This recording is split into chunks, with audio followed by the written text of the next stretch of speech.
with those fresh things that will make wananchi realize the evidence is still there, it is fresh. They don't have to dig.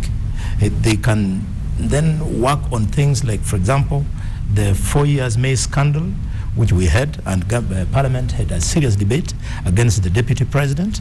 I led Parliament in this particular debate. He should be acting on Mumo Matemu, Mumo Matemu, because Mumo, when his name came for approval in the National Assembly, much as we were defeated, but we remained only two of us, Kitobu Manyara and I, who proved that Matemu was not up to the task. Now, 4 years down the line, people are coming to prove. If Matemu wants us to believe him, let him deal with things like Mumias Sugar Company, IEBC, and many other scandals. Have we lost the initiative, Senior Counsel? Have we lost the initiative to go after people who we know, who it's obvious have stolen? Absolutely.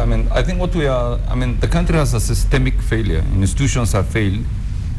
Certain institutions, which are very pivotal in this kind of wars, have been captured by middlemen and third parties.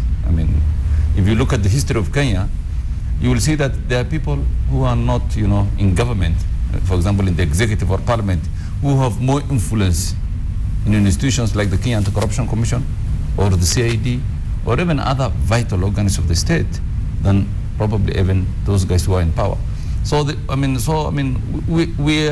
were in this problem for so long, and I agree with the senator that corruptions that occurred 20 years, maybe they are important to charge people for, but there are guys who are still in tenders every day, Exactly. Look at these tenders. Prices have been inflated. Kenyans are now fighting one another to be the middleman that gets 10% for the Chinese companies, and nobody is touching this.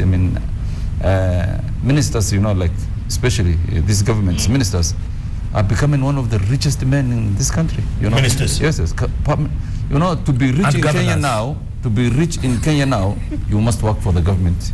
Yes. Yeah. Yes. It's not those guys who are in the manufacturing industry or in the service industry. Right. It is to be very wealthy. You must be in control of a powerful ministry, and that's why nowadays, when a minister is appointed to a given ministry, people check the budgetary allocation.